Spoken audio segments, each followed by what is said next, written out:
Welcome to English Night Tales. You still have the nerve to speak after what you did?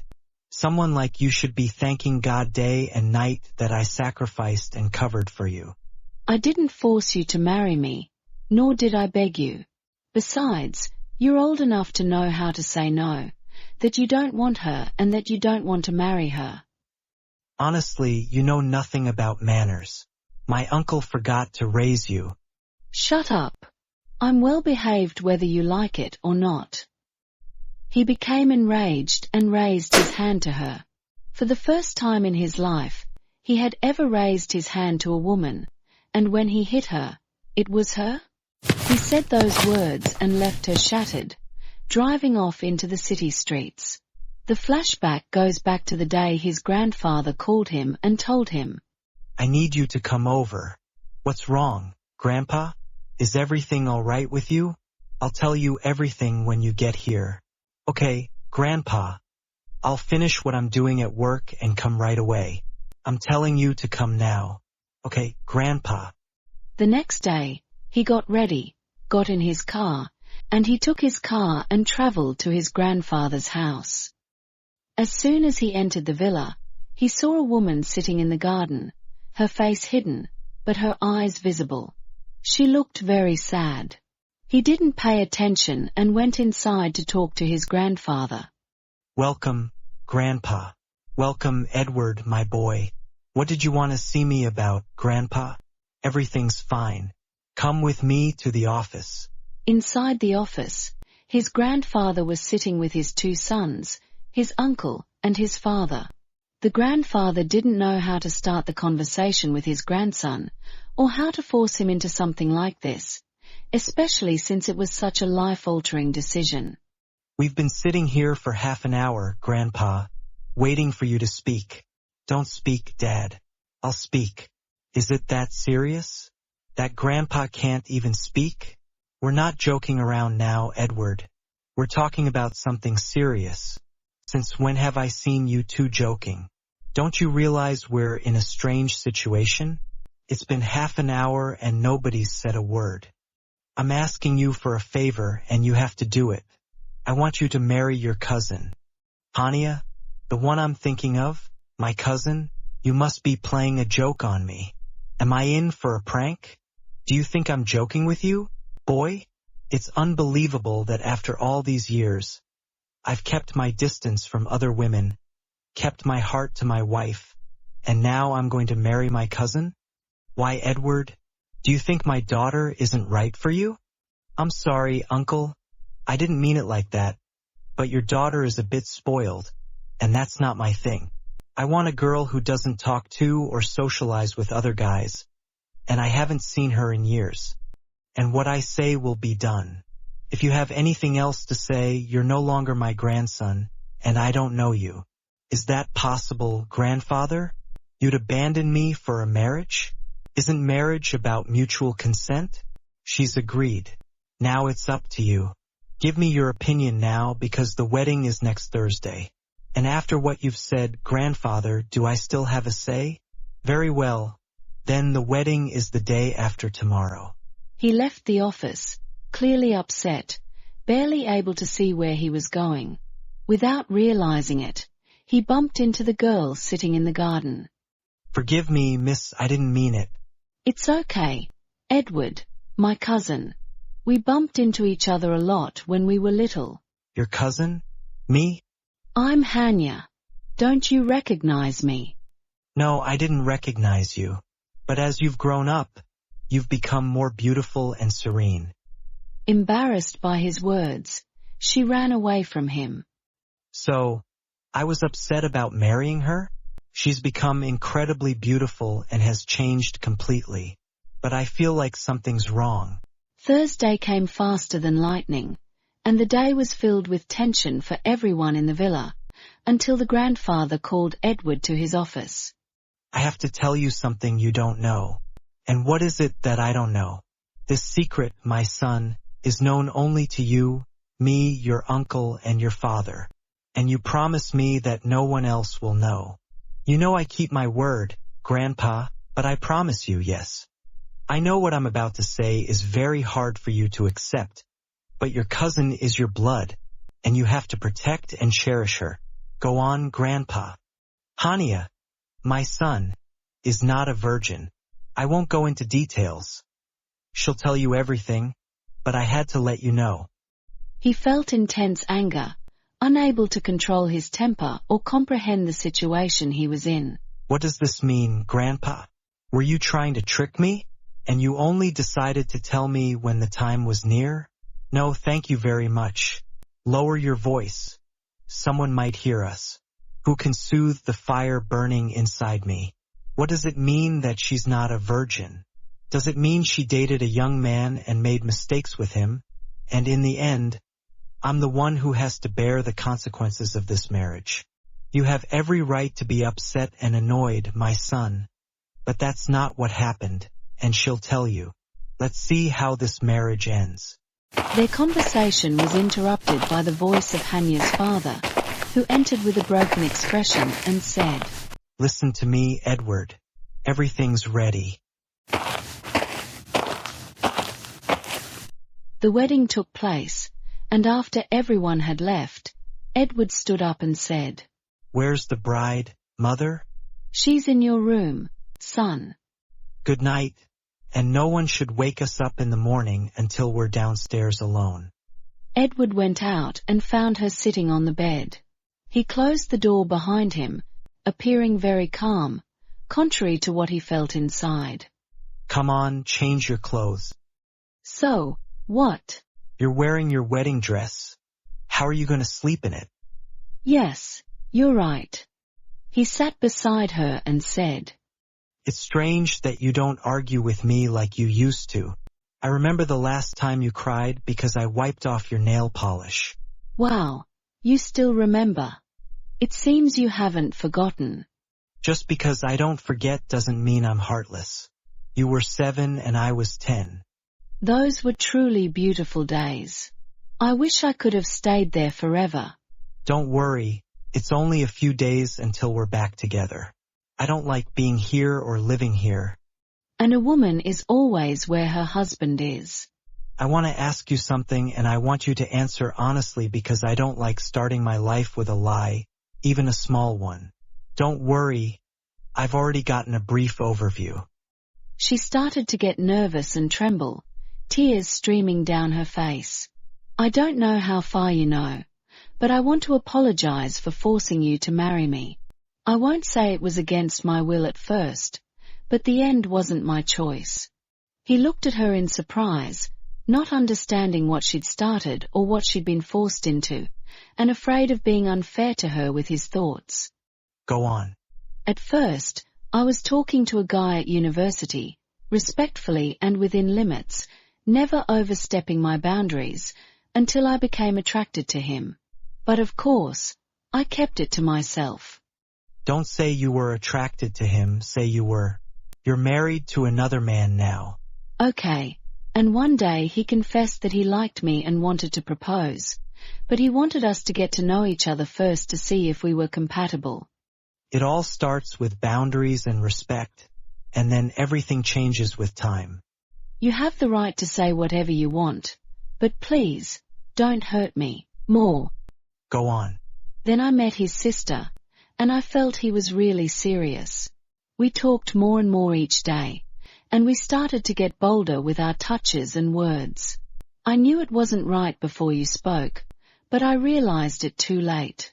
I saw all the girls doing it, even his sister, so I couldn't tell right from wrong until one day something happened that I never expected. She fell silent, tears streaming down her face, and Edward's anger intensified because all sorts of thoughts and demons were now playing tricks on his mind. Okay, what happened? Tell me. I'm so sorry, but I'm not. Speak up. You're driving me crazy with just a couple of words. You're not what? Her voice trembled as she whispered in complete collapse. Okay, be patient with me a little, I will speak now. I just couldn't believe what happened, and how they were able to deceive me so easily, and how I did not discover the truth, His sister invited me to have lunch at their house, and at first I did not agree, but I asked my father's permission and went, and she swore to me that her brother was not there. After I sat down to eat with her at the table, I suddenly felt very dizzy, and when I woke up, I discovered that Hania was silent and collapsed crying. The situation was cruel to her to the point of pain, and even more cruel because she told it to her husband on her wedding day. Edward's features froze, and his voice came out angry, as if someone was igniting a fire in his chest. What? Did he do something to you? Did he hurt you? Hania held on to the hem of her dress and said in a hoarse voice, I called my father, and he came to the place where I was because I could not move, and I was in torn clothes soaked in blood. When the doctor found out, he confirmed that he had assaulted me. My father investigated and learned that this man had no sisters, and that the girl who was living with him in the forbidden. My father filed a report, but we have not been able to reach him yet. I really don't know why he did that to me. I've never hurt anyone in my life. You didn't hurt anyone, cousin, but you hurt yourself when you allowed a man to speak to you inappropriately, to go too far in his wrongdoing, and then you went to a place you didn't know without anyone with you. Anyway, go to sleep now, and we'll continue this conversation later. I don't know whether to blame you, him, or who exactly. Heavy minutes passed, and her breathing slowed down little by little, until she raised her head in shame and said in a weak voice, I want to ask you a question. Will you hate me? I know I made a mistake at first, but I can't say whether I'll hate you or love you. Only God knows the future. But I will treat you in a way that pleases God, just as I hope you will treat me in a way that pleases God. I will hear what you say, and I will be an obedient wife, but please do not ever hurt me by remembering the past. He answered her coldly, tending to tenderness. All is well, cousin. Then he left the room with slow steps, stumbling between anger and pity, not knowing what to do or whom to blame. In the living room, Hania's mother was still sitting among the family members, with words that had not yet been said boiling inside her. Can someone explain to me why my daughter's marriage took place so quickly and in such silence? And what will change that, Magda? She agreed, and her cousin agreed too, so why are you angry? What do you mean, Salim? Don't I have the right to be happy with my daughter like other mothers? Or do you not want me to be happy about it? She is right, I too was hoping to be happy with my son. I just wanted to tie Edward down quickly before he changed his mind about marriage, and then we can have the big night as you wish. You know how much I've dreamed of seeing him happy. He's my eldest grandchild and the closest to my heart. Why would he change his mind, Uncle? No, nothing. It's just that, as you know, young people these days can't stick to one decision. As for Hania, she was still sitting in her room, wearing her wedding dress, filled with heavy sadness, and her face bore a trace of brokenness. For a moment, she lost her mind to childhood memories, when she was in the park crying and bumped into Edward. Can't you look where you're going, sir? Sir? What are you saying? Have I even seen you, little one? I'm not your little one, and I don't want to be. All right, miss, but then why are you crying? Because my cousin Mazen took my toy.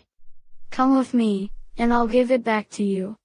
He reached out to take her hand, but she quickly pulled it away, crying. Your big hand took off my nail polish. You're crying over nail polish? You're laughing at me because I'm crying. When I grow up, I'll marry a man who'll beat you because you made fun of me. His face reddened, and he said with gentle anger, That's inappropriate. Don't say that again. Suddenly, Mazen appeared, saying defiantly, Don't raise your voice at my fiancé. Get out of here, boy, and don't go near Hania again.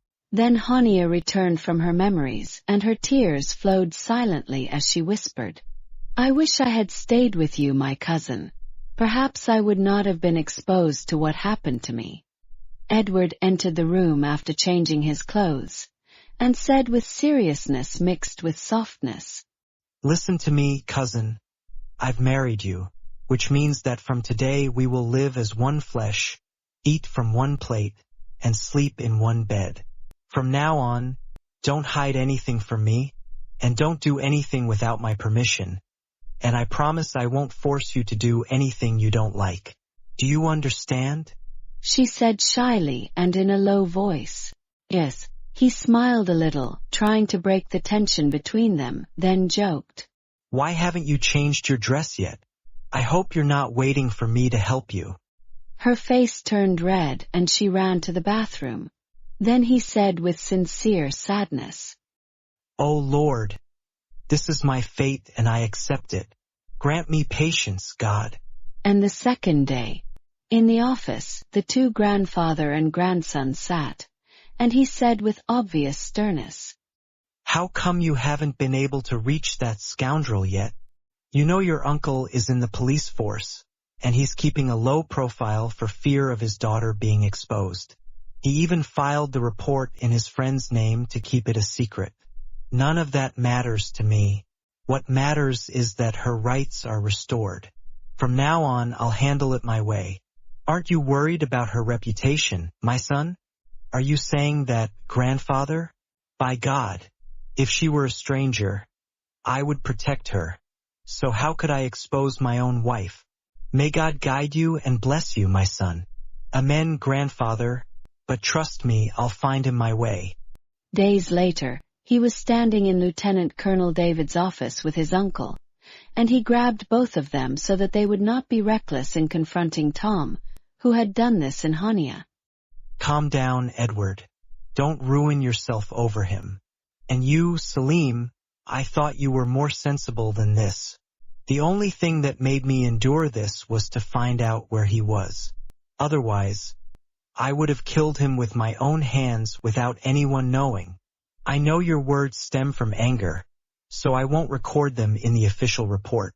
Be patient, and we'll get justice for you both soon. You're making a mountain out of a molehill. Let me finish him off myself. He doesn't realize the enormity of what he's done. Are you angry because you lost her? Or because I was the one who did this to her before you? As soon as Edward heard his words, he lunged at him and struck him, but the soldiers intervened and pulled him away with difficulty. Take him away from here, Salim, and I'll take care of that scoundrel. All right, let us know what's new, Khalid. They returned home, and Edward went up to his room, where he found Hania sitting on the bed, her face etched with sadness. I've brought you news. Perhaps it will make you happy. What news? I found the one who did this to you, and I've avenged you. I'll make him hate his life and the day he was born. Really, Edward? Of course, I don't lie. Tears glistening in her eyes. You did it. Hania threw herself into his arms, sobbing uncontrollably. Edward was taken aback by her reaction. He didn't know what to do, so he simply patted her shoulder gently, saying, Don't cry. As long as I'm here, don't cry. She pulled away slightly after realizing what she had done and stood looking at him silently. Do you know what's the most beautiful thing about you? What is it? Your smile, which I never want to see disappear from your face. Hania quickly stepped back, fear etched on her face. Thank you. What's wrong? Have I turned into a dog that will bite you, my daughter? I'm not your daughter. He laughed, saying.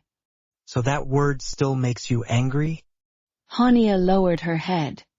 Her face flushed with embarrassment. Like the moon always.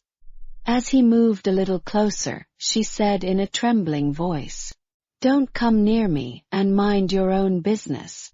Edward froze at her words and said, What do you mean? Besides, I was just going inside to change my clothes. You understand my meaning perfectly well.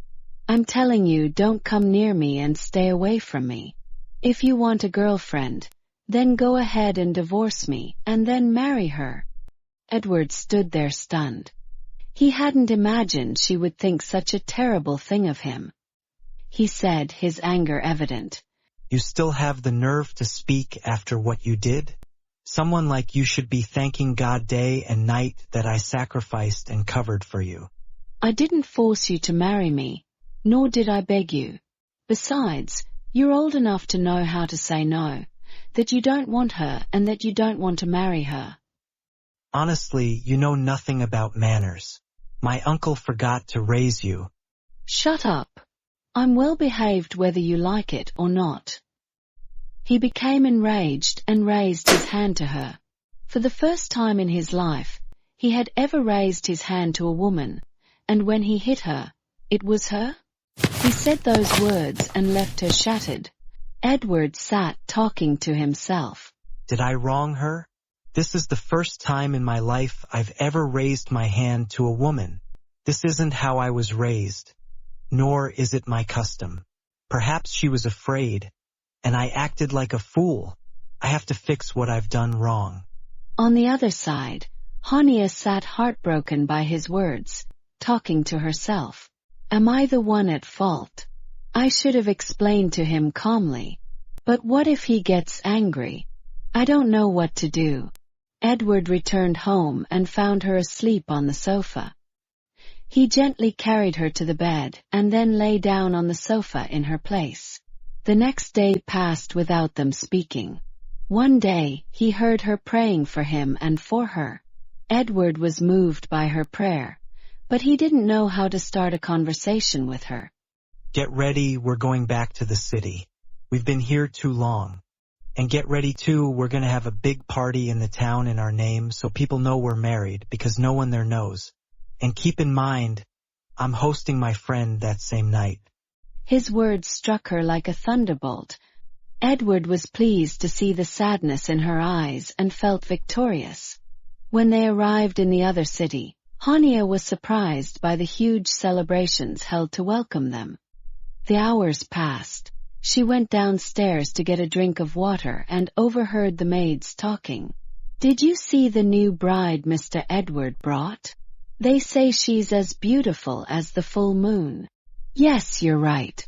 How lucky she is to have won Mr. Edward's heart. Hania returned to her room heartbroken and sat weeping silently until Edward entered, saying, Why aren't you ready yet? Why should I prepare? Aren't I the old bride? Yes, but also so people know you're my wife.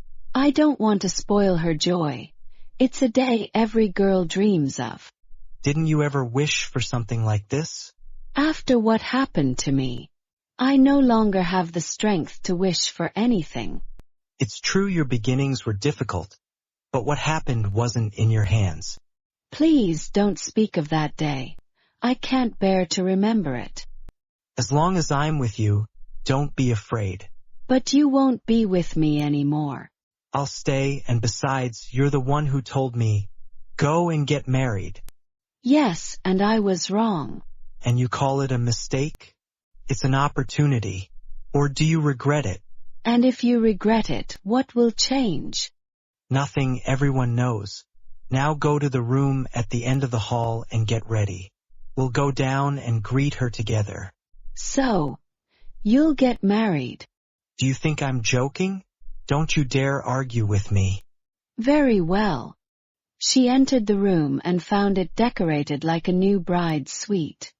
The head maid said to her, Get ready, my dear, and put on the dress in the bathroom. Why this color on this day? And why not? Edward Bey chose it himself, and we don't disobey his orders. But there's no time for talk. Get ready first, then say what you will. A little while later, Edward entered silent. It's a white dress. I'm afraid the bride will be angry and think I'm jealous of her. Don't worry. She's kind-hearted, as pure as a dress. You seem to know her very well. Yes, I've wanted to marry her for a long time. It seems I was an obstacle in your path when my grandfather forced you to marry me. Enough talk. Come on, let's go downstairs so we're not late. Hania went downstairs with him, holding his hand, and they entered the women's hall, decorated with lights and flowers. She sat down and then turned to him, saying, "Is this my place? Isn't the bride-to-be supposed to sit here?" She's already sitting in her place, and I'm right next to her. "What do you mean?" After all the sadness I saw in your eyes, do you think I could marry someone else? I was only teasing you because you told me to go and get married. You'll be my whole life. "I told you before I thank God for you, Edward." Say my name again. "Go to the people, you'll be late." I won't move from here until you do. "Edward." And he laughed, and the story came to an end. Welcome, my friends. I hope you liked the story and encourage me with a like, comment and subscribe to the channel. Our episode begins at Maggie Da Vinci's house. "Wake up, Alex. You're going to be late for work." Good morning, Mom. How are you? "Good morning, my love. Hurry up so you can have breakfast before you go to work." "Hurry up, breakfast is ready." Alex woke up, washed his face, and then had breakfast with Maggie. Then he headed to his workplace. Let me introduce you to Alex. He's a very handsome, tall 24-year-old young man who works in the police force. He lives with his Aunt Maggie after the death of his parents and considers her more of a mother to him. Maggie is a very kind woman who loves Alex very much and takes care of him like she was her own son after the death of her sister and her husband. Alex arrived at the police station, specifically in the officer's room. Of course, Alex, you are one of my most competent officers, and you have never undertaken a mission without succeeding in it. That's an honor for me, sir. I will live up to your expectations. I have a mission for you, and I'm confident that no one else will solve it but you. Many officers before you have handled it, but no one has been able to solve it. What is it? There is a group that takes children and deals in other prohibited trades. They are very careful and leave no trace behind them. What do you require from me, sir? You are required to locate this group, arrest all the individuals involved, find the children, and return them to their families. Okay, sir, no other information. Here, Alex, is the case file. Contains all the information you might need. Good luck. I have great confidence in you. Thank you, and I hope I have lived up to your trust. Alex took the case file and left. Then he sat in his office reading the file and looking at the case. Then he sat with an officer who was helping him with the case. What's the solution, Alex? This gang is holding a very large number of children. This week it reached 20. We need to find a solution as soon as possible. The problem is that the information the senior officer gave me isn't enough. I also feel that these operations won't just happen. They must have specialized doctors with them, and they must be in a hospital. Well, it says here that this hospital is Al-Noor Hospital. Unfortunately, Al-Noor Hospital used to be one of the best hospitals, but what's happening has made it one of the most dangerous. I doubt Dr. David. Okay, what do you think about going to the hospital, investigating there, and getting the information we need? Maybe we'll find some evidence or something there. Okay, let's go. On the way, Alex and Sam noticed a group of masked men running after a little boy. They tried to catch them but couldn't. They kept running after them, but the gang was faster. Alex and Sam stopped next to a 10-year-old girl selling noodles. You, girl, didn't you see a group running or anyone running from here? No, Uncle, but there are people who come after 1 o'clock in the morning to this hospital, and I hear a loud noise from it. She pointed to the hospital mentioned in the case file. What are you doing here, girl? It's dangerous for you to be in a place like this. And where are your family? I'm selling noodles on this cart here, and I don't have any family. How do you mean you don't have any family? Since I was little, I've been in this orphanage next to the hospital. A man brought me when I was 1 year old, and I've lived there ever since. Well, why are you selling noodles? It's necessary, because of the orphanage manager. She didn't finish her sentence when the gang came with a large number of men. Alex and Sam tried to confront them, but their number was too large. 2 others took Sophia, put her in the car and ran away. After that, the other men who were with Alex and Sam fled. Alex and Sam quickly followed them in the car, but they couldn't catch up with them. This is the second time they have run away from us. We must find a solution. What is the solution? We should make a plan to trap them in order to know their location. What plan? Look, we will get Sue's help and we will make her wear children's clothes and let her walk in the street in the place where the gang is. But it wouldn't be in danger to Sue's life. Yes, there will be, unfortunately, but we will be with her step by step and we will have a tracking device with her so we will know their location and I will give her an alarm device.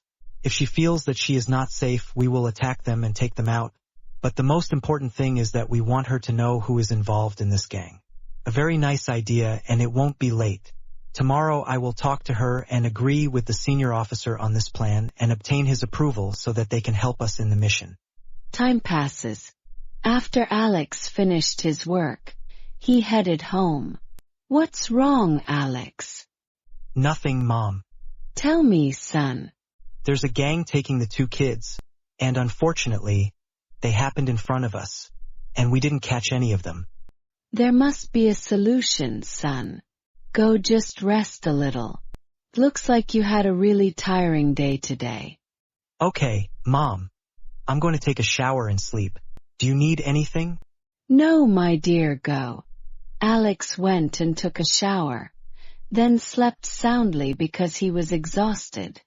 The next day, he woke up and had breakfast, and then headed to the police station.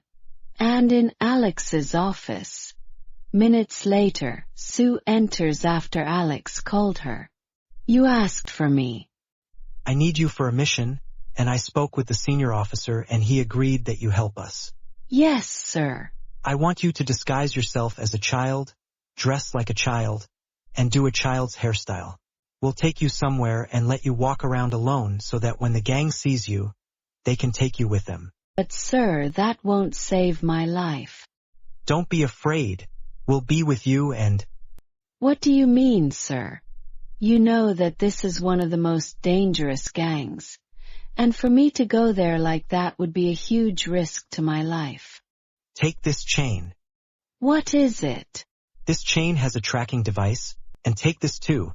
This is an alarm device. We will be with you step by step.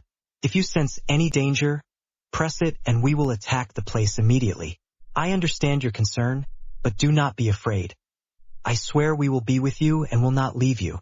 But the most important thing is that I want you to know any information about who founded this gang. Okay, sir. I'll try to gather as much information as possible, but they might find out I'm not a child. Don't worry. If you wear the clothes I brought, they won't know.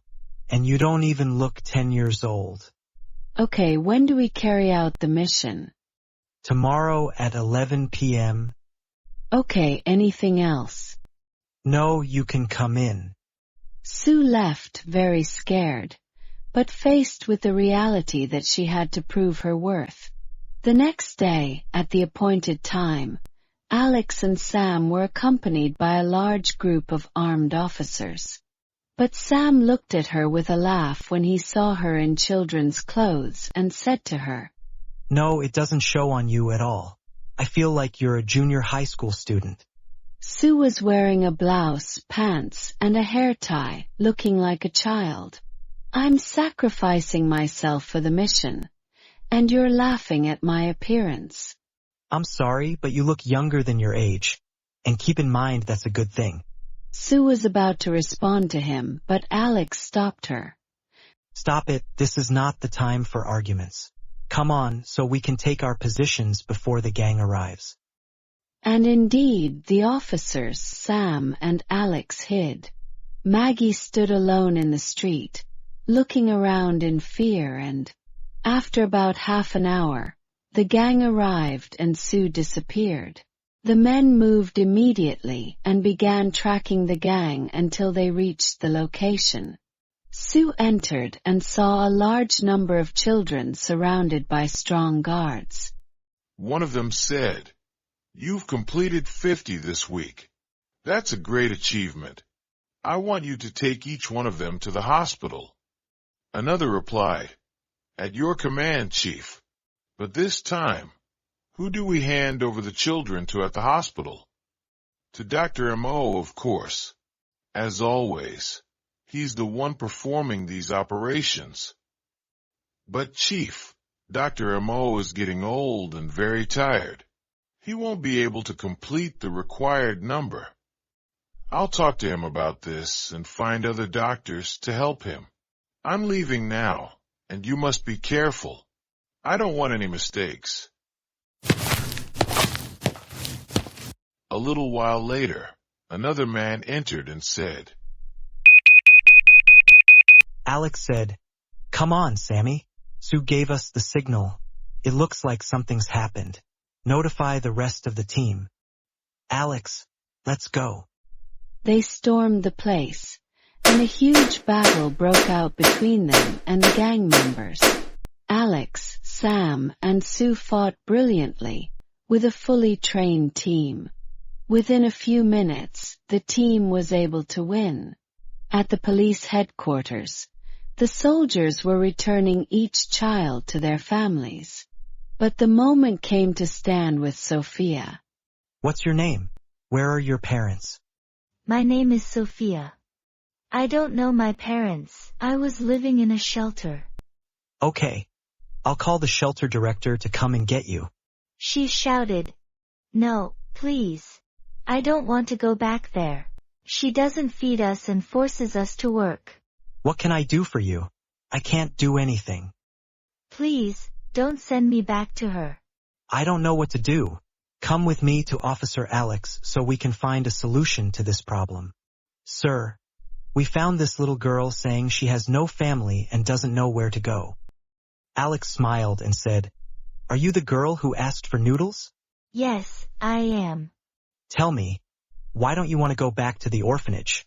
Because the director doesn't like me. She makes us clean, cook, and work, and in the end, she doesn't feed us. "Don't you remember your mother or father? Or any of your family?" she said, crying. No. I've been in this orphanage since I was a child. "Do you want to live with me and my aunt?" Okay, but don't hit me or mistreat me, okay? Alex laughed and said, "Agreed, but what's your name and how old are you?" My name is Sophia, and I'm 10 years old. "Okay, Sophia. Let's go home so I can introduce you to my aunt." Sophia was delighted and said, Let's go. After a short while, Alex's car stopped in front of a big house. She said in surprise, Oh my God, is this your house? "Yes, It's so beautiful. Am I really going to live here? yes, Sophia. Let's go inside." Alex entered and called, "Mom, Mom." What, Alex? Did you come home early today? "Yes, I came back because I brought Sophia. She'll be living with us until we find her parents." Maggie smiled and said, How are you, beautiful? I'm fine, Aunt. "Mom, please take her to her room and get her some clothes. Let her take a shower and rest." Okay, son. Come on, sweetheart. Sophia went with her, saw her room, took a shower and left. You've become so beautiful, my love. Thank you, Auntie. Don't say auntie, say mom. Okay, Mom. Then Maggie looked at her and said sadly, You know what? You look so much like my daughter. Really? And where is your daughter then? I don't know, Sophia. Someone took her many years ago, and since that day I haven't heard anything about her. We searched for a long time, but we couldn't find her. My heart breaks every day because of her passing. I'm so sorry, Mom, for bringing this up, but can you consider me your daughter? Of course, my love. Now, do you like cooking? Yes, I really do. Then let's go to the kitchen. As they cooked, Maggie said in surprise, Sophia, you're a really good cook. Sophia laughed and said, Yes, I've been cooking for a long time. How long? Maggie asked, surprised. The headmistress of the orphanage made us cook and work at everything. Maggie quickly changed the subject and said, smiling, But you've out-cooked me. No, you're better, Mom. Okay, my love, I need you to go wake Alex up. He's been sleeping too long. Okay, Mom, I'll go wake him up. Come in. She entered, but was surprised to see Alex sitting in his house clothes. So she covered her face in shame and said, Mom, Maggie says lunch is ready. Okay. I'll be right down. Sophia ran out quickly, her face flushed with embarrassment. Alex asked in surprise, What happened to her? Then he hit his head with his hand, saying, Oh, I forgot to put on my t-shirt. And at the dinner table. Yes, the food tastes so good. Thank you, Mom. No, my dear, I didn't make it. Who made it? Sophia made this food. Really, thank you. The food is delicious. This is the first time I've eaten such beautiful food. Thank you, Uncle Alex. After lunch. What do you say, Alex? Why don't you take Sophia and I out for a bit? It's been a while since we've been out. Okay, Mom, come on. Are you really taking us out, Uncle Alex? Yes. Get ready so I can give you the best outing. Okay, Uncle Alex, I'll be there in a second. Get ready and I'll wait for you in the car downstairs. And in Sophia's room. Take this dress, it'll look so good on you. Sophia put on the dress, her features calm and childlike. What's this? You're so beautiful, praise be to God. You look like a mermaid. I've never seen anyone so beautiful. Thank you, Mom. And downstairs in the garden. What's this? Who is this? And where is Sophia? Really is Sophia. What's this really like? All this beauty. I've never seen anything like it. She's so beautiful. You're like the moon, Sophia. Thank you, Uncle Alex. They got in the car and arrived at a beautiful public park with an amusement park. They sat for a while, and then he took them to a restaurant for dinner. Sophia was very happy. At that moment, he received a message that made him very angry and brought back old memories. You think your father and mother died a normal death. You're an idiot. If you want to know the truth, come to this address. Mom, come here with Sophia, we have to go now. Did something happen, son? No, Mom, nothing. I have work to do, but I have to go. Okay, my love, let's go. Alex did indeed take them home, then headed to the location the unknown person had sent him. The car stopped in a deserted place. He entered the house. I knew you'd come. Who are you? You can't find out who I am now, or you won't believe me. Who are you? Tell me. I've lost my patience. Are you sure? Come on. Get that stuff off your face and show me who you are. I'm your brother, Max. My brother? Are you crazy or what? I don't have any brothers. Wait, I really am your brother. I know you won't believe it easily, but that's the truth. That's why I didn't want you to know my identity until I brought you proof. You say I'm an only child. I don't have any siblings, and my father and mother died a long time ago. How can I have any siblings? Our father was married after your mother, and all of this was kept secret. What are you saying? Everything you're saying is a lie. My father would never marry another woman after my mother. And if he were to marry, why didn't he tell her? Our father married my mother because of pressure from our grandfather. Why? To protect the two families' shared interests. Because my father's family had killed one of his family members. And to settle matters, a marriage between the two families was necessary. And my mother? Did she know about this? No, I don't think so. My mother told me that our father didn't love her, but was forced to marry her. Why should I believe you? Maybe you're lying to me. I didn't want to tell you because of this. I hope you believe me and help us find the evidence that will confirm what I'm saying and also tell you the reason for our family's death. Okay, I'll think about what I said. But if you're lying to me, you'll regret it. I'm not lying, and I want to prove the truth to you. I'll believe you now, but you have to prove everything to me, and I'll be with you until we reach a solution. God willing, we'll find the evidence. So, who has this evidence?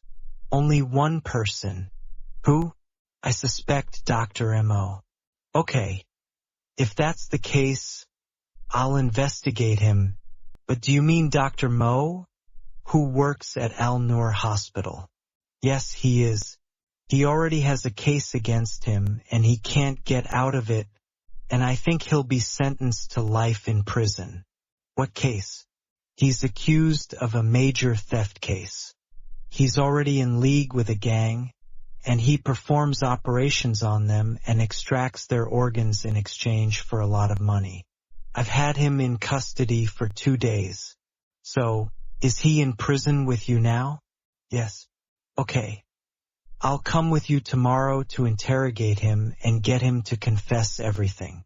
He knows a lot about us, like our father's marriage. And he knows how they died. Okay.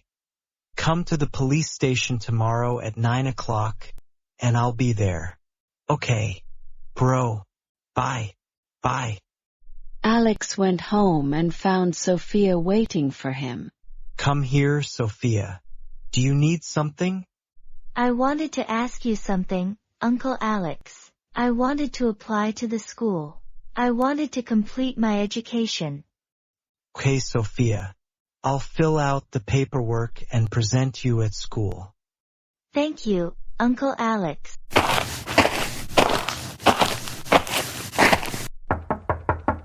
Come here, Mom. What's wrong, Alex, my son? You look really upset. I don't know. I feel like there's something wrong with my life. I feel like the whole world is closing in on me, and I don't know what to do. I'm going to ask you a question, and I hope you answer me honestly. Was Dad married to Mom? May God have mercy on her soul? Did he have children? Answer me. Do you know anything about this? Yes, Alex, your father was married to your mother and had a child. Why did you hide it from me? Alex, my love, I consider you like my own son. And I knew that if I told you something like that, you'd be upset. I didn't want to drag you back into the past or remind you of your father's accident. So, do you know anything about this incident? Who would do that? No, Alex. All I know is that the accident was premeditated and someone planned everything. They tried to investigate a lot, but they couldn't find anything. Whoever did this didn't leave any evidence behind. Okay, thank you, Mom. Okay, my love. The next day. Come on, Sophia, sit here. Yes, Uncle Alex. What did you want from me? I submitted your papers at high school. You'll be leaving tomorrow. Really? Are you going to take me to school? Yes, Sophia, but the most important thing is that you work hard. I want you to be among the top students. But don't say that uncle word. The difference between us isn't that big. I discovered from your birth records at the orphanage that you're 15 years old. I'm only 7 years older than you. So just call me Alex.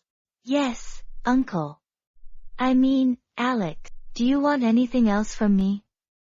No, Sophia, thank you. After 2 days. At the police station. Specifically in Alex's office. Hey, Max. Did you get the proof of the person you told me about? Look, Alex, I sense that you still don't believe me. I believe you, Max. I'm sure you're really my brother. Really? How did you know? I asked my aunt and she confirmed it. Okay, brother, and God willing, when we catch this person, we'll be even more certain. Okay, but what I care about now is knowing how Mom and Dad died. The accident they died in was planned. It really wasn't a coincidence. That's why I came to you. Look, I'll tell my men to bring the doctor, not the accused, to this warehouse. No one knows, and we'll interrogate him and he'll confess. Okay, good idea. Max actually called his men. About an hour later, they had MO at the warehouse. Sophia was at school. After she finished and was leaving school, an older student looked at her and said, "This is the first time I've seen a moon walking on Earth. All I know is that the moon is in the sky." Respect yourself. Are you talking to me? I'm talking to you. You idiot. Are you telling me I'm stupid if I don't leave you today? But Sophia ran away in fear. Suddenly, as she was running, a car sped past and hit Sophia. And Alex and Max were at the warehouse. Who are you, and what do you want from me? I am Death. What did I do to you? What do you want from me? Do you want to know what you did to us? You're the reason for Mom and Dad's death? Dr. Arthur and his wife. He laughed like a madman and then said to Alex, Yes, I did this to them. Why did you just confess? You're so rude. Calm down, Alex. He's laughing that he did this to them and he's confessing. Say, what did you do to them? Your father was a great scientist, and he was working on a project that would change the world for the better. But of course, I killed him, stole the project idea from him, and took the title of best scientist. Say, what did you do to them? One day, I made them drive their car, cut the brake cable, and caused a major accident because of it. Stop, Alex, and let justice take its course with him. Come on, I'll take you home, and the men with me will throw him in jail. Half an hour later, Alex arrived home and kept calling out, but no one answered. Until his phone rang. Mom, where are you all? Why is no one home? A car hit Sophia, Alex, and I'm with her now in the hospital. At that moment, his heart almost stopped, and he didn't know how to answer, because he truly loved her from the moment he saw her. He came to his senses, then spoke and said, Send me the hospital location and I'll be right there. Okay, son. Alex arrived at the hospital. He wanted to enter Sophia's room, but the nurse stopped him and said, You're not allowed to enter. If you go in, her life will be in danger, so no one is allowed to enter someone in surgery. And the girl is very sick. I have to go in and check on her. So what do I do now? You can wait until the doctor comes out of surgery and reassures you. He was very afraid for her. and he couldn't comprehend the idea that she might die and leave him one day, as had happened with his mother and father. What happened to her, Mom? Someone was harassing her, and she ran away from him. But unfortunately, as she ran, the car hit her. I'll tell him and teach him some manners. After about an hour, the doctor left the operating room. Doctor, please reassure me. Is she okay? Oh, she's fine. We were able to control the situation, but unfortunately, she's now in a coma, and we don't know when she'll wake up, but you can go and see her. She's been moved to a regular room. They entered the room, and Maggie looked at her crying. Alex stood there, feeling his heart tearing at the sight of her. You go home and rest, and I'll stay with her here. No, I won't leave her. I'll stay with her here, but you can go, because you can't stay here. But I want to stay with her to make sure she's okay, son. Please, Mom, go and listen to me. She's here with me. Don't worry about her. Okay, but I'll come back again to see her.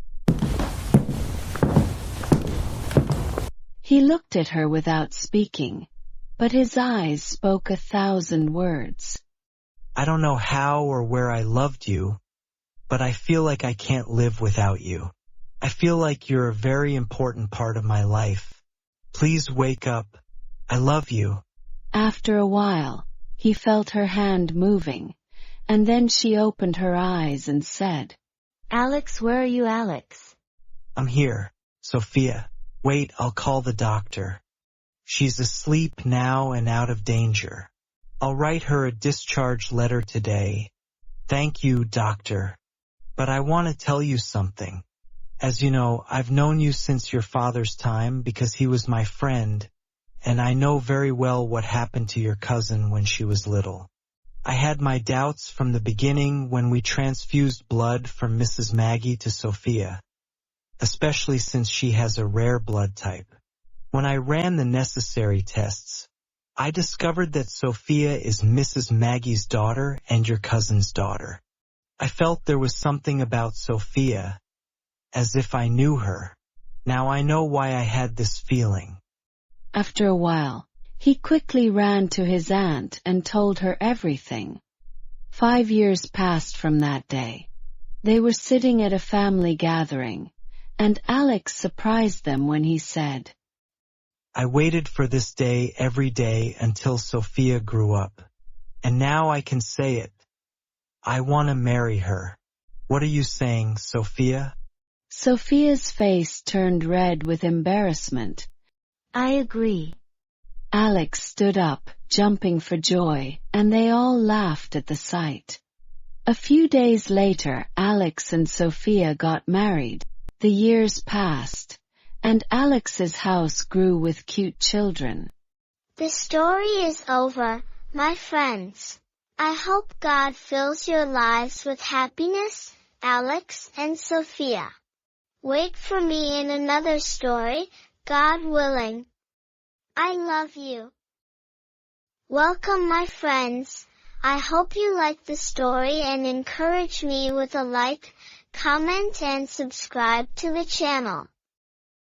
The story begins with David sitting in a corner at school smoking cigarettes when suddenly his friend Mac comes up to him and says, Hey David, what cigarette is this? I've been seeing you smoking since morning. It's none of your business. How much have I smoked or not? I'm free. Besides, my father doesn't know I smoke and doesn't ask me.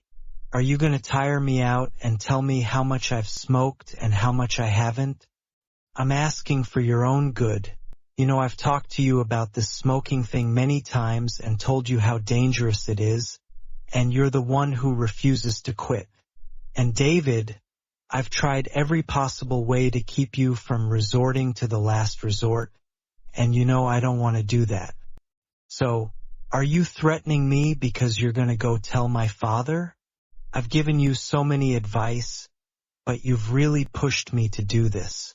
I have to tell your father. You're free. He actually goes and tells David's father everything. David's father gets very nervous and calls David. What's up with you, my son? I've tried every possible way to get you better, but why can't you? Tell me, what have I done wrong to you? Ever since your mother passed away, I've been trying to be both a mother and a father to you. I gave you money, a house, a car, good food and clothes, and I don't try to pressure you. Your grades are bad at school, and every other day you come to me with a problem, and I keep quiet.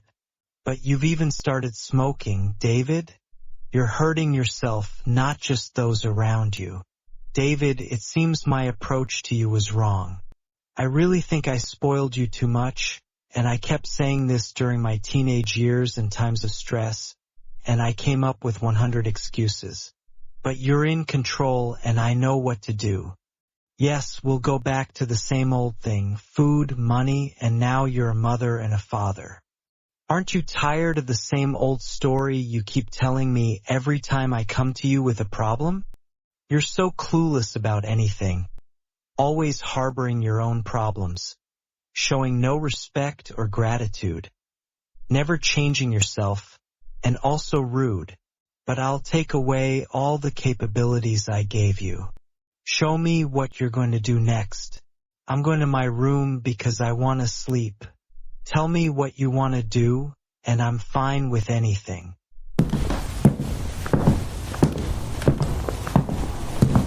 He gets very angry at the way David speaks, so he decides to actually do what he's never wanted to do before. Transfer David from his school to a lower quality one and take away all the facilities he's been given. David wakes up the next day as usual, wearing his school uniform, but is surprised to find his father laughing at him and saying, Where are you going, son? I'm going to school. I forgot to tell you. You're no longer going to this school. The car you use and the driver are gone. You'll go on the school bus like everyone else, and I'll cut your allowance by half. It doesn't matter to me.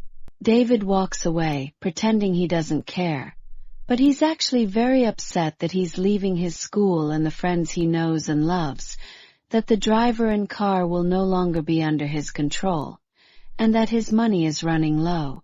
David goes to the new school, but is surprised to find it isn't at the same level as the school he used to attend, located in a working-class area. It's unbelievable. Surely Dad wouldn't do that. This isn't a school. It's a circus. There he meets a teacher who says, I was told that a new student will be coming to school today and will be in my classroom. It must be you because I've never seen you here before. Welcome to our school. If you need anything, I'm here. He doesn't respond and walks off to class. A short while later, the teacher finds David smoking a cigarette, but he speaks to her before she speaks to him. Don't tire yourself out. I've been telling the same old story. How can I do this and I'll tell your father and you'll get kicked out of school and blah blah blah. Judy looks at him and says, I know you heard that, but I'm not going to tell you. The problem isn't that you smoke cigarettes and are afraid of your father. You're going to quit in front of him and do it behind his back. The problem is that you don't fear God, and that's very sad, David. Smoking, David, harms yourself and those around you. Your health is a trust God has given you to protect. You're also wasting the money God has given you. You should be thanking Him for it and using it for good, not wasting it. David stares at her for a few seconds, absorbing her words and not responding, but she knows she's definitely affected him. As the days passed at school, David felt that Judy's school was different from any other teacher he had ever met. The first thing she did was talk to him. She didn't threaten him like everyone else did, saying, I'll tell your dad. She didn't even treat him like his father did. She decided the solution was to deprive him of the things he loved. So David began to get closer to her and work hard at his studies. A few days later, he was sitting with his father, who told him, My dear, are you having fun at the new school and aren't anyone bothering you? Tell me right away. You know your dad is Jackie Chan? I mean, it's not just talk. No, thank God. Everything is fine. Leave you to the heavy stuff. I see that you don't smoke anymore, is that true? Or are you smoking behind my back? No, Dad, I really have quit smoking. May God bless you, my dear. I've really noticed this change and I'm so happy for you. You've also become calmer. I wonder what the reason for this beautiful change is. I was wrong and I know it, and I always upset you, and I didn't want to be like this or act this way. But I didn't know that what I was going through was really adolescence, and that I needed to resolve the issue properly without hurting myself. I wonder what caused this sudden change? Judy's teacher. No, if that's the case, you made me want to meet Judy's teacher and thank her for what she did. And I'm very curious to know how she did it and was able to do what I couldn't do. David angrily. No, you don't have to see her. Why don't you want me to thank the teacher who made you change so much? No, I don't think there's a need.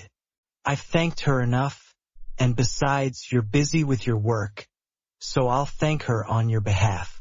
His father is surprised by his reaction, but he says he's probably embarrassed that his father came and thanked the teacher for changing and moving on. He goes to his room and sits thinking to himself. He's confused. Why did I do this, and why don't you really want anyone to talk to her, especially Dad? I really don't know. The next day, David stands up to talk with his teacher, Judy, about his progress in the subject she teaches, but is surprised to find his father standing in front of him. It's a good thing I found you here, David. I was just looking for you at school. He looks toward Judy, the teacher, and says to her, You must be Judy, the teacher, right? I'm David's father. Yes, that's right. I'm Judy, the teacher. I'm glad I met you. Judy's teacher. I found David has truly become a different person since he came to school. I thought I had to thank him and come myself. You don't know what you did. This is a huge favor, and I'll never forget it. No thanks or anything. This is my duty to David and all the students, so there's no need to thank me or anything. I'm the one thanking you for your kindness and for coming to thank me. David stands watching the conversation. His anger at the height of his anger, but it doesn't show. Dad, we really have to get to class now because you're going to be late. David and the teacher go to the classroom, but he's furious. He spent the entire school day feeling upset about what had happened. As soon as he got home, he spoke to his father angrily and said, What brought you to school? Didn't I tell you that you don't have to come or thank the school or anything, and that I'll thank them instead? Besides, I'm not a little kid for you to keep thanking people behind my back and telling them I've changed because of you. Excuse me, I don't want you to come to the school again or talk to the teacher, Judy. What happened because I came to your school and appreciated the teacher and the effort she made.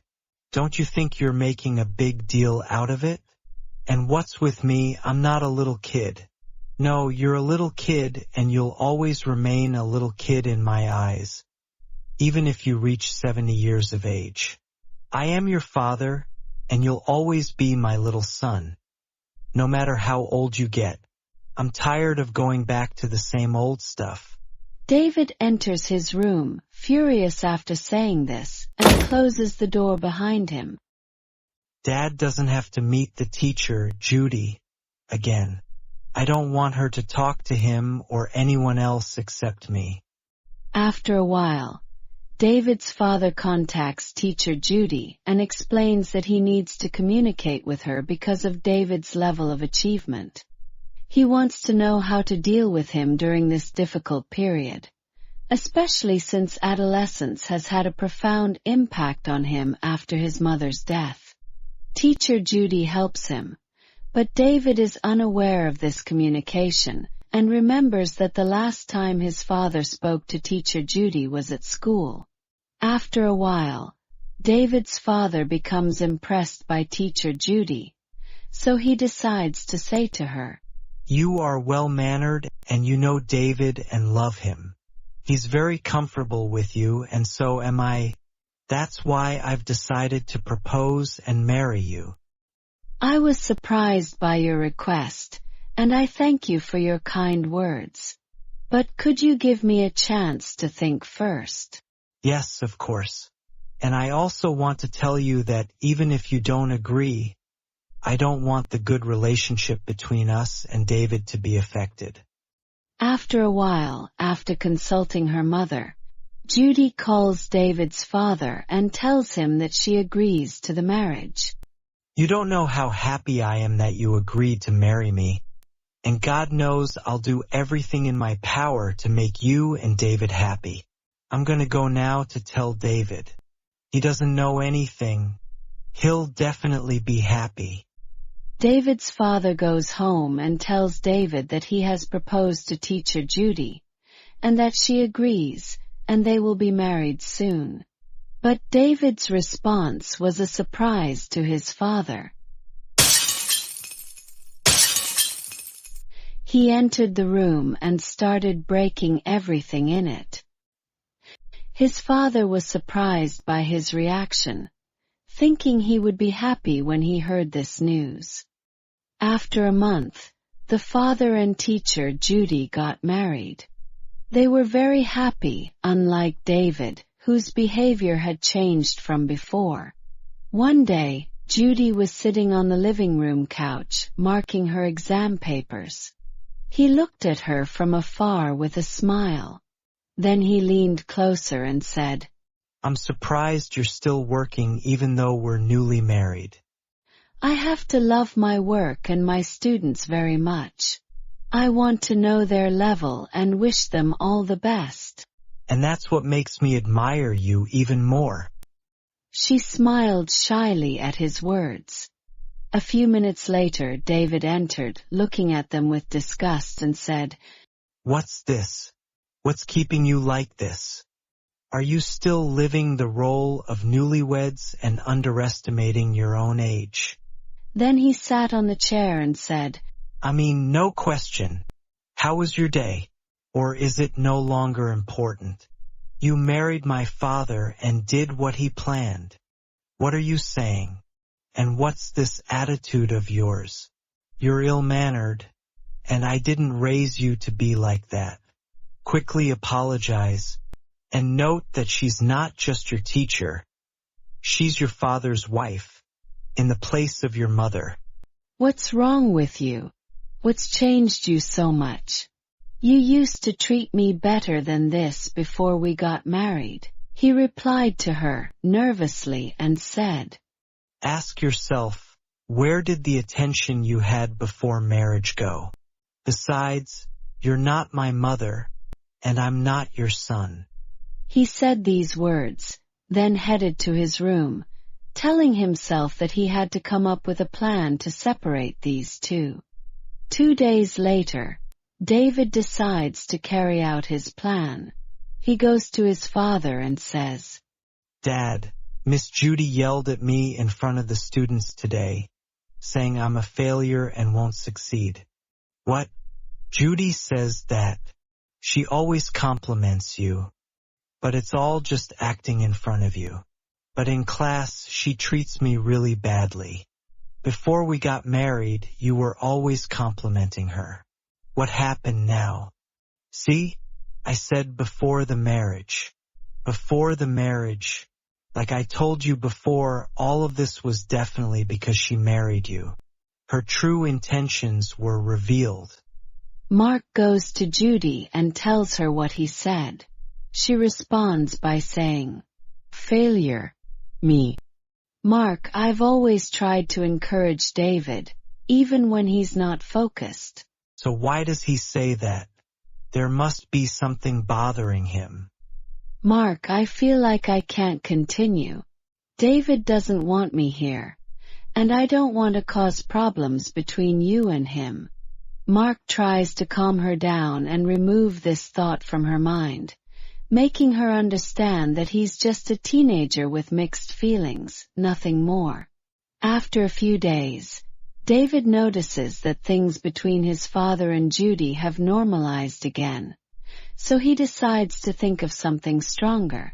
A week later, Judy is sitting in the living room drinking a cup of tea, with her grades next to her, and Mark is preparing something light for lunch. At this point, David decides to carry out his plan. He approaches her and says, "Can I talk to you?" "Of course, David. What's up? Did something happen or what?" "I heard Dad talking to my uncle today on the phone. He said he regretted marrying you. He said you shouldn't have gotten married in the first place, and that life was better before you came." "Really? He said that? David, are you sure about that?" "Yes, Miss Judy, I heard it myself. I just wanted to tell you because you're like my mother and I don't want you to be upset." "Thank you, David, for telling me. I'll think about it." "I just don't want you to tell Dad that I told you so he doesn't get mad at me." "No, don't worry, David. I won't tell him anything." David leaves the living room with a sly smile, knowing he's planted doubt in Judy's heart and that this won't let go. A little while later, Mark enters the living room and finds Judy crying. "What's this? What's wrong with your eye? Are you crying, Judy? Did something happen?" Judy runs to her room and locks the door. Mark follows her and knocks on the door, trying to figure out what's going on. But she won't open it until half an hour has passed and she's packed her suitcase. "Where are you going, Judy? What's this bag?" "I'm going to Mom's in a few days." Mark tries to hold her hand. "Wait, we've only been married for a month. Why are you going to see your mom now? Explain to me what happened." "What do you understand? You said you regretted being with me. You said life was better without me. How can I live with you when I know you feel this way?" Mark doesn't have time to process what she's saying, and that he'd never said it in the first place. Judy quickly leaves and closes the door. David is happy. A week later, Mark sits in the living room, his face in his hand. He no longer goes to his company. David is sad about his father's condition, so he confesses to him. "Dad, I did something that if I told you it would upset you, but I did it because I was afraid you'd forget me since I married her. I also felt that her interest in me would diminish, and you were always with her, laughing with her and caring for her. I felt like I was alone after she used to talk to me and laugh with me. David, you're my son, and no one will ever take your place in my heart. But Judy is also a part of our lives now. We're a family, and she also loves you very much. She cares about you, and we're supposed to be together, not upset each other. I'm sorry, Dad. I was the one who told Miss that you regretted being with her. I lied to separate you." "Lied? So all this trouble is your fault?" "Yes, I was wrong." That same day, David decides to go to Judy to apologize and explain everything. "David, I never wanted to take your place, nor did I intend to neglect you. On the contrary, I love you. I wanted to be like your mother, to help you, to be by your side." "I was wrong. I feel like I lost both of you. Please come back home. Dad has been very upset since you left. I hope you come back to brighten up our lives." "I'll think about it, David." 3 days later, Jody returns home and Mark greets her at the door. "I miss you, Judy. The house would have been empty without you." "I miss you, Mark. I came back because I want to give you two a second chance. We're a family. David shyly approaches them and says, I'm sorry, Mama Judy. I'll be better than now, I promise. I forgive you, David. We'll start over together. The three of them sit down to dinner together, and the house is filled with laughter and love again. David feels he's finally found his place in a happy, together family. Jody and Mark smile, knowing that the wound will heal, but forgiveness is what will make them stronger than ever. My friends everywhere, I hope you liked the story. And I hope you encourage us with a like, tell us your opinion, subscribe to the channel, and share the story. I love you. Welcome to our channel, friends from everywhere. I hope if you like our story, you will encourage us with a like, tell us your opinion about the story, and subscribe to the channel. Let's begin our story now. At a prestigious university that only the rich can enter, who do you think you are?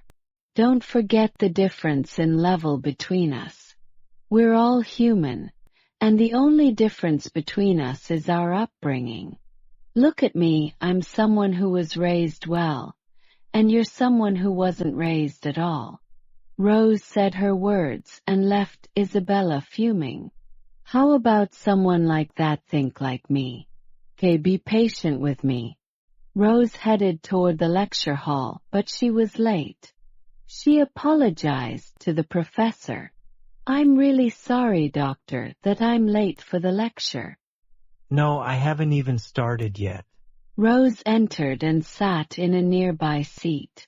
By the time Isabella entered, the professor had unfortunately started.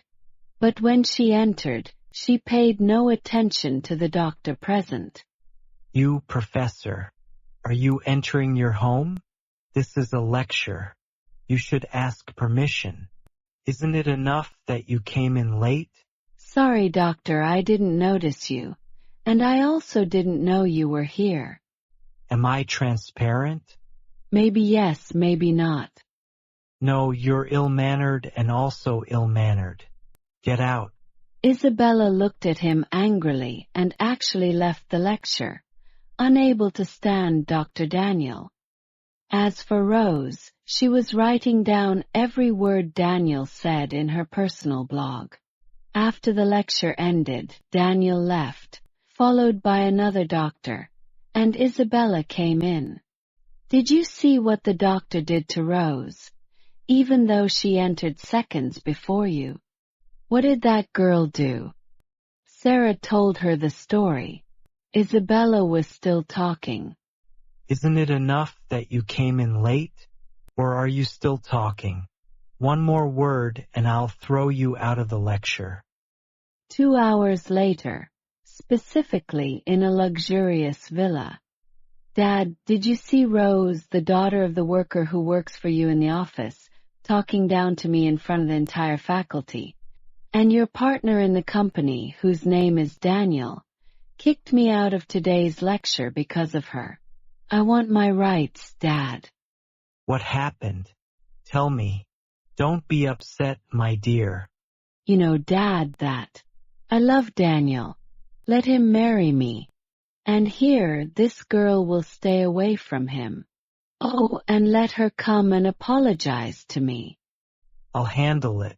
Isabella smiled, but inside she was evil.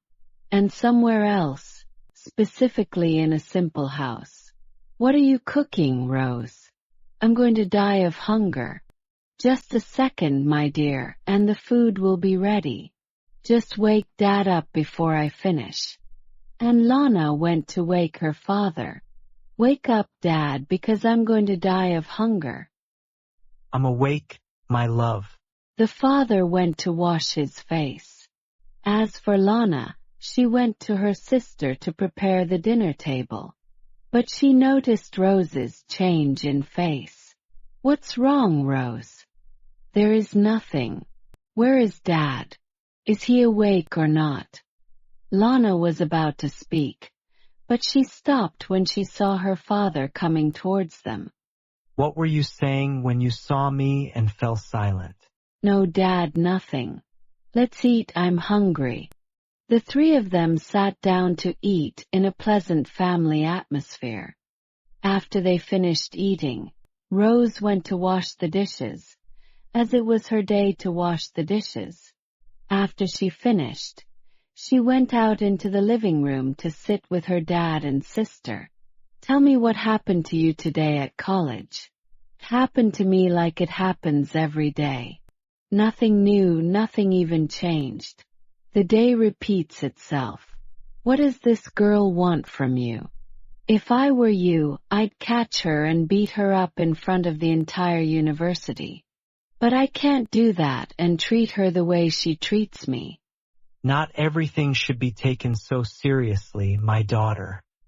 I was wrong to say anything to you. No, you're not wrong. The fault lies entirely with her father, who raised her badly this way. Enough, Lana, please talk about her. You owe me, my dear, all of this is because of me, because I work for them. Yes, you work for them, Dad, but we're all human and there's no difference between us. Yes, my dear, but it's true that I work for them. You owe me, Rose, for what your daughter is doing to you. You're not guilty, Dad, for you to apologize to me, and I didn't do anything to her. I have confidence in God that He will solve it. And in another luxurious villa, bigger and more luxurious than the first. What are you thinking about? No, nothing. I know there's something on your mind. What is it? What's the matter? You've been hiding a lot of things from me lately. Aren't I your brother and your college colleague? Tell me what's wrong. What's bothering you so much? No, nothing's bothering me, but I've almost fallen in love. I just don't know when or how. This love is not in our hands. It's our destiny. Who is this girl? Does she have friends or sisters? Your brother wants to get married. She's a student of mine and a simple girl, but I loved her because of her respectable personality and her very kind nature. Don't say this is Isabella. This is a girl who hates everyone around her. If she were the last girl in the universe, I would never love or admire her. I'm not crazy enough to love someone like her because she's arrogant and conceited. And what's even worse is that she has no morals to begin with. So who is this girl you love? Rose, I don't know if you know her or not, but I loved her from the bottom of my heart. The dark-skinned girl? Yes, she is, and beauty is also the beauty of the soul. I know very well that there are many girls more beautiful than her, but I loved her from the bottom of my heart. Appearance doesn't matter to me. What matters to me is her kind, pure soul. I didn't say anything, but her financial situation isn't the best thing. And since when did we think about money? We've always been modest. That's not what I meant. So what do you mean? Mac changed the subject with his brother on purpose and then said to him, Is it true that you didn't tell me what you do at college and how you treat the students normally? I've always been humble and I've never acted arrogant toward anyone. I treat them like I'm their friend. No one even knows that this college belongs to me, other than you and a few others. Yes, I know. God is with you. Oh God, with you and with everyone. But I'd like to ask you to pray that I marry Rose because I love her so much. May God grant you what you want, God willing, and make you happy and gladden your heart. Amen, and may you too. His brother left while thinking about his words. The second day at university, Isabella entered the lecture and found Rose. She said to her, "Get up from here." "No, I will not get up from my place." Isabella, why are you standing like that? "Doctor, this is my place." Your place. What's this elementary school kid attitude? Go sit somewhere else. But doctor, this is my place, and I'll be sitting here all the time. You're being stubborn with her anyway. You always sit in the back. Since when did you start sitting in the front? Or is that just stubbornness? No, doctor, I'm not being stubborn, but I want to sit first. Get out. Like you heard me say, get out of the lecture. What? You're going to kick me out of the lecture because of her? Get out now, or I'll reject you from the entire college and make sure no college accepts you. She looked at him angrily and then walked away. As for Daniel, he continued the lecture as if nothing had happened. That night, specifically at Rose's house, who was browsing a social media site. I really didn't expect you to be friends with someone just to keep her away from me. Thank you very much, Sarah, from the bottom of my heart. You are my sister, Rose, and you've helped me with so many things, and it's time for me to repay you for something. Thank you so much for standing up for me in my absence. I didn't do anything at all. No, you did a lot, and thank you from the bottom of my heart. A while later, the small family was gathered for a meal, and then they heard the doorbell. Here I'm going to open the door. It was Daniel. Rose was surprised to see Daniel standing in front of her. Can I come in? When her reverie continued, he asked her again. Rose, I know your father is inside. Here, Dr. Daniel. Dad, Dr. Daniel is here. Welcome, son. Come eat. Thank you, but I came to propose to Rose. My son, come eat first and then we can talk about this. Thank you, uncle. I'll eat before I come. I'm coming to propose to Miss Rose, and thank you for your approval or refusal. I accept the decision. So what do you think? I won't agree, and even my daughter won't agree to you until you come and eat with us.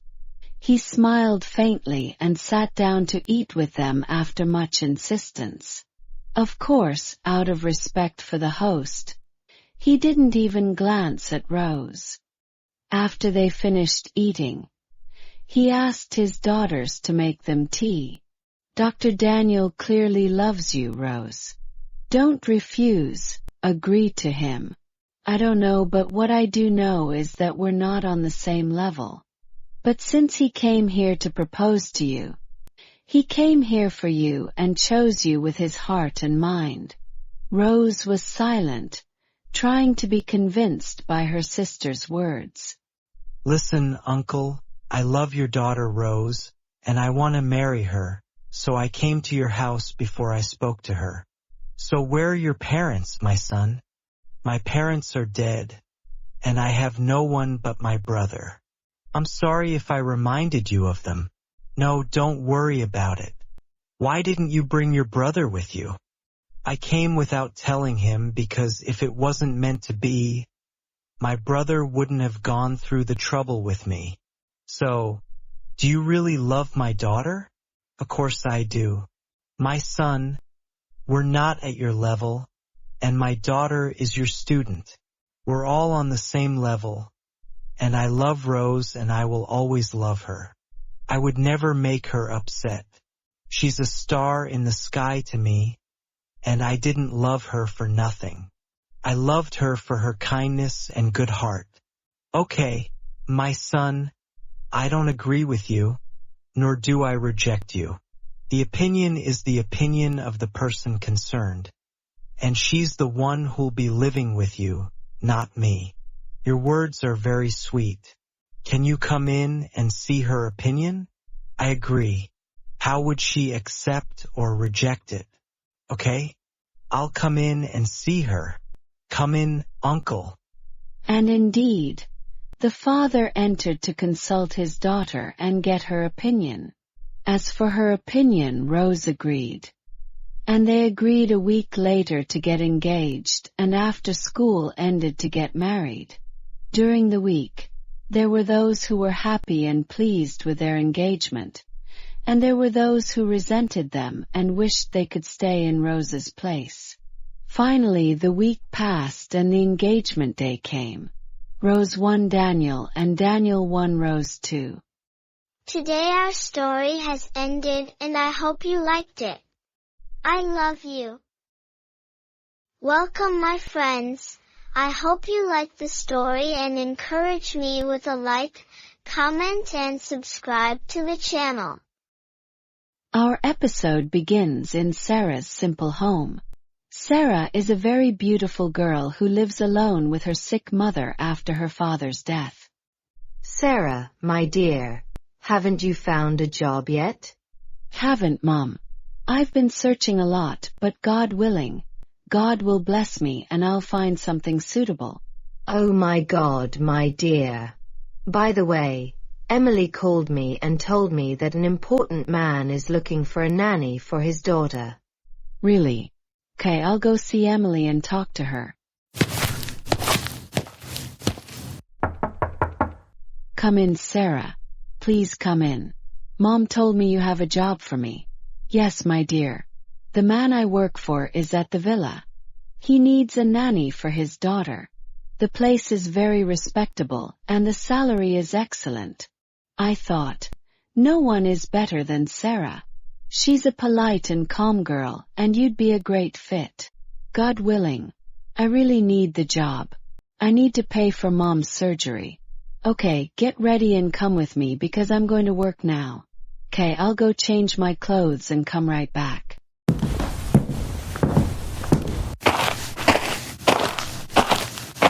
In front of a very large villa with heavy security. So you work here. The place looks really luxurious. Yes, but be careful, Mr. Adam doesn't like dealing with women. Why is that? That's a long story, I'll tell you more later. For now, be careful and don't talk to him too much. They enter the villa. Hello, Emily. Hello, Emily. Who is this? This is Sarah, the one I told you about. She's here to be Judy's nanny. So, you're the new nanny? Yes, it's me. Come with me. Sarah stood up, afraid to go with him because of his serious personality. Go with him and don't be afraid. You are still standing in your place. Come on, go, Sarah.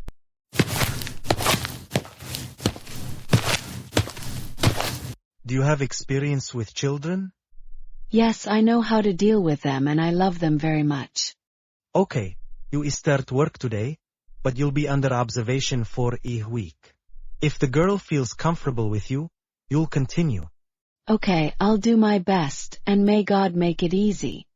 Okay, go to Emily. She'll walk you through the details of the job and your room. Thank you, with your permission. So what happened? He agreed and said he'd try me for a week. May God make it easy for you, my dear. Where is the girl's room and mine? Come on, this is Judy's room.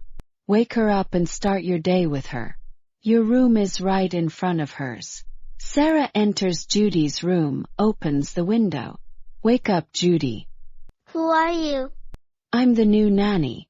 I'll be with you starting today. Really? Will you stay with me? Yes, my dear. I'm hungry. Okay, I'll bring you breakfast in 10 minutes. But first we have to go wash our faces. Okay.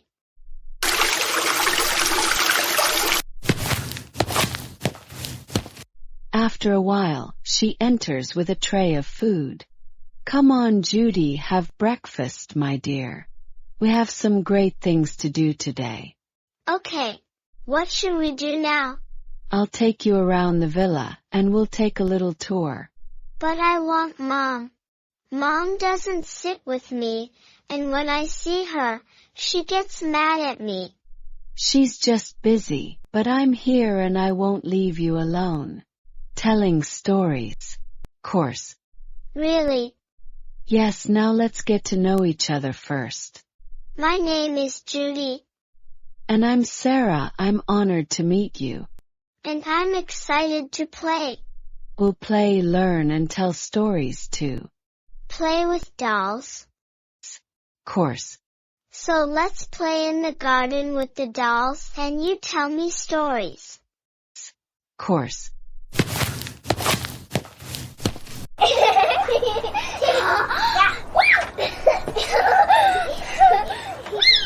I am so happy that you are here with me so that I can play with you instead of my mother. And I hope you don't leave me. Don't worry, my little one, I won't leave you. I am very happy to have you with me. I am also happy with you, my love. How about we go up to your room now, and I'll tell you a great story. Yay! Sarah went up with Judy to her room and started telling her the story. One sunny morning in the small forest, Nona the ant was walking slowly, carrying the key to the large ant house, the home where all the ants lived together. Nona was very happy that she had been chosen to carry the key today, as she was the youngest ant in the family and still learning, so she felt important. But as she walked through the small grass, the sound of a butterfly singing caught her attention, so she stopped to watch it as it flew by. She completely forgot herself, and suddenly, as she walked again, she felt her hands empty. She didn't have the key. She froze in place, her heart beating rapidly. She began to look around at the ground, searching behind every leaf, but the key was gone. Small tears began to fall from her eyes, and she said to herself, "I lost the key. All the ants will scream at me, and they will say I am not responsible." She was very afraid to return without it, so she sat for a while by the side of the tree, thinking about what to do. But she decided to search harder, and she wouldn't give up. As she was searching, another ant named Lily saw her and asked her what was wrong. When she learned the story, she didn't laugh at her. On the contrary, she decided to help her. She told her, "We'll find him together." Indeed, Nona began to sense that she wasn't alone. Suddenly, more ants began to join them, one after the other, and they all helped in the search. They walked among the pebbles, lifted leaves, and looked under the flowers. Even though the sun began to set, no one said they were tired or blamed Nona. They were all encouraging her and reassuring her that they would find him. Suddenly, as they searched near the edge of the forest, they heard a soft voice saying, "Are you looking for something?" It was a small, gentle worm, nestling in its burrow next to a large rock. They told her what had happened, and she smiled and said, "I found something metal that had entered my hole by chance. I was waiting for someone to ask." And indeed, she went inside and came out with the key. Nona's eyes sparkled, and all the ants were overjoyed, and they thanked the worm from their hearts. At that moment, Nona realized that she hadn't just found the key, but something even more important. She had found the love of her friends who stood by her. She understood that mistakes can happen, and that the most important thing is not to hide and to ask for help. When they returned to the anthill, they were welcomed with joy, and the big ant said, "Nona is brave because she told the truth, and we are all proud of her." From that day on, Nona would always tell the little children what had happened, saying, "The key was small, but what I learned was big. If each of us had done it alone, we would never have found it. But when we worked together, we were able to find it. Cooperation is the secret that opens any door." Wow, great story. Yes, it is a really great story. Meanwhile, silence prevails when Mr. Adam enters. Sarah, what's up, Judy? Judy is a smart girl and listens. Okay, I have 2 friends coming to visit me today. I don't want any mistakes or fuss. At your service, Mr. Adam. Suddenly, Sarah's phone rang. Hello, my dear. God willing, I'll finish today and come and sit with you for a while. Adam looked at her nervously because she was talking to a young man during work hours. He had no idea that she was talking to her young uncle, who was close to her age and was traveling to Canada. So he said to her, You're here at work. No calls allowed. Do you understand? I'm so sorry. I didn't know. He left her and walked out, slamming the door shut. Sarah stood shocked by what Adam had done. Don't be upset with Dad. He doesn't really like women and treated them badly, but I think he's good to you. Okay, my dear. Have to go now. I'll come to you early tomorrow morning, okay? Okay, but don't be late. Don't worry, my dear. I won't be late. Bye.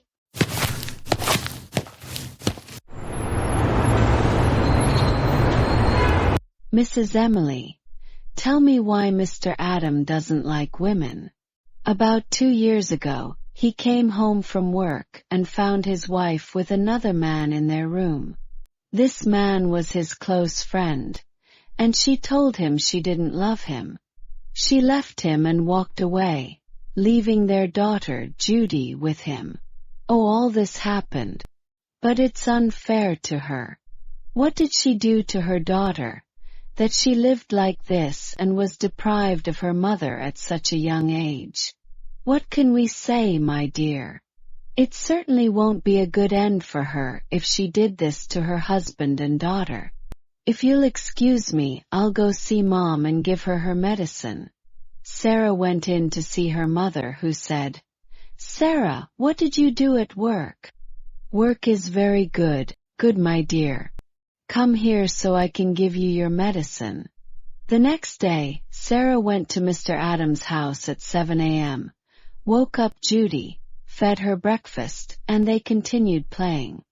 I'm telling you, Sarah, I love you so much. I love you too, Judy. And I love Daddy too. I love you both, and I want you with me always. I'm with you, my dear. No, you're leaving. It's not right for me to stay. Why? It's not right because your father is at home, and we can't stay there together. I'm telling you, why don't you marry him, and then you can stay with us? Sarah shyly. We'll figure that out later. Okay, can you come down and get me a drink? Okay, I'll be there in a second. Sarah went down and went into the kitchen to get water. Adam was sitting in the living room with Max's friend. Excuse me, I'm going to make a call and be back quickly. I won't be long. At that moment, Max entered the kitchen after Sarah when he noticed her. Whoa, so you're the new nanny? Adam always brings in amazing people to work for him. Why don't you come work for me too? He approached her and tried to touch her. Get away from me. He grabbed her tightly. You don't know who you're dealing with. He kept shouting loudly. Adam walked in. What's wrong, Max? Why are you so loud? I really don't know, Adam. Why do you hire people like that? What's wrong, Max? I was just getting a drink, and I found her trying to get close to me. She wanted to lay a hand on me in a not-so-kind way, but I pushed her away. What did you do? Mr. Adam, I... Shut up.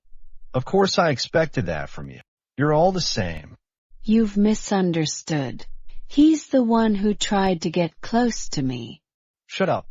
You're not going to lie to my friend again. Get out of here, and I'll never see you again, understand? Sarah ran out of the palace, crying. I'm so sorry, Max. I didn't expect that from her at all. But it seems I was fooled by her, just like I was the first time. They're all the same, unreliable type. It's okay, my friend, no problem. She's been exposed. Just be careful next time. If you really want someone to raise your daughter well, but the one I brought would have ruined your daughter's morals. Okay, leave her alone. The important thing now is that we continue our session. We won't let someone like her ruin our day. As for Emily, she had been following the situation from the beginning and filmed everything. What should I do now? The girl has been wronged. I wonder if I go and tell Mr. Adam, will he believe me? And as for Sarah, who returned home. What's wrong, Sarah, my daughter? You don't look well. Why did you come home from work early? No, Mom, nothing. I just finished early and want to rest a little. "'Kay, my daughter." Sarah went into her room and kept crying. And as for Adam, after his friend Max left, he went to his daughter. Judy, why are you so upset? Because I've been living alone for a while. Where is Sarah? I asked her to get me water, and she hasn't disappeared since then. Sarah left. Why did she leave? She finishes at 9. No, Judy, Sarah left and she won't come back. Why, Dad? I love her so much. That's it, Judy. She's not a good person, and she can't stay here anymore. Why, Dad?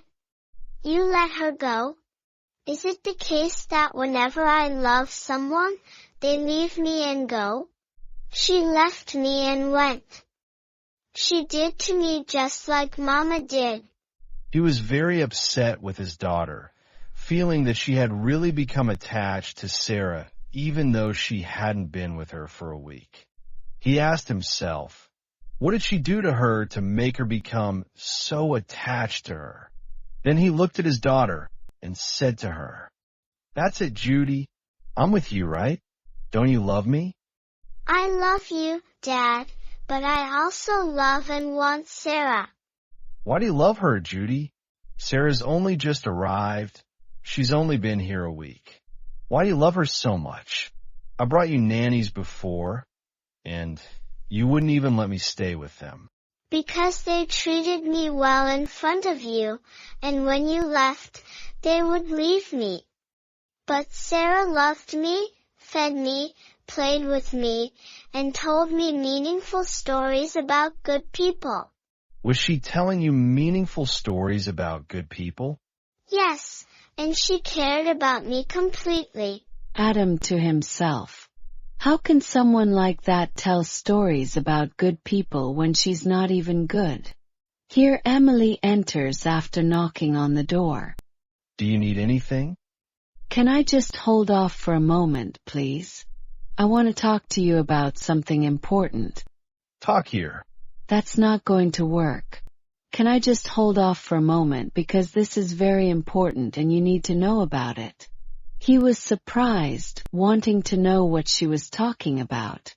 Okay, Emily, give me a minute. Judy, stay here. I'll see what Emily wants and I'll be right back. Okay, Dad. Adam left. What do you want, Emily? What's the important thing you want to talk about? How many years have I been working with you, Mr. Adam? Is that the important thing? Please answer my question. You've been working with me for a long time, maybe 6 or 7 years. So, will you believe me about anything I tell you? Yes, of course. If Mr. Adam looks at that video I filmed. Adam took the phone from her and looked at it in astonishment. Then he said to her. He took her cell phone, saw everything, and saw Max approaching Sarah while she was stopping him. He said that he had wronged her and that his friend was the one who was wrong. I really can't believe what I'm seeing. How could Max do this? He made me throw out the innocent girl, but I swear I'll discipline him. Do you see, my son, that the girl was wronged? I really wronged her, and I'm the one who was wronged for believing someone like him, someone I considered my friend.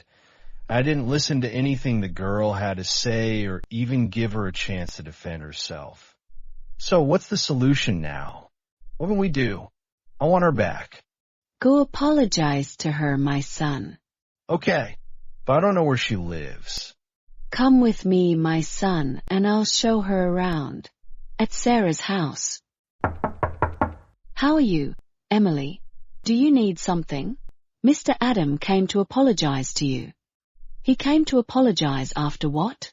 After he insulted me and humiliated me? And he didn't even listen to me and followed his friend? Let him go to his friend.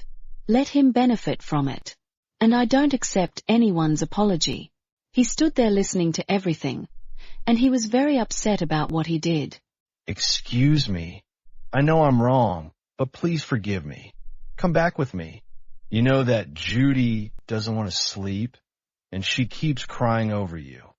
Come back, my daughter. Mr. Adam won't bother you anymore. She sighed and said, I'm only coming back for Judy's sake. Nothing more. Okay, my daughter, we'll go now so we don't take long. And you made the right decision. She whispered in her ear. Esther is a good person, take care. He was very upset when you told him the truth, and he blamed himself a lot. But like I told you, he did this because of his ex-wife, so forgive him. It seems she won't forgive me.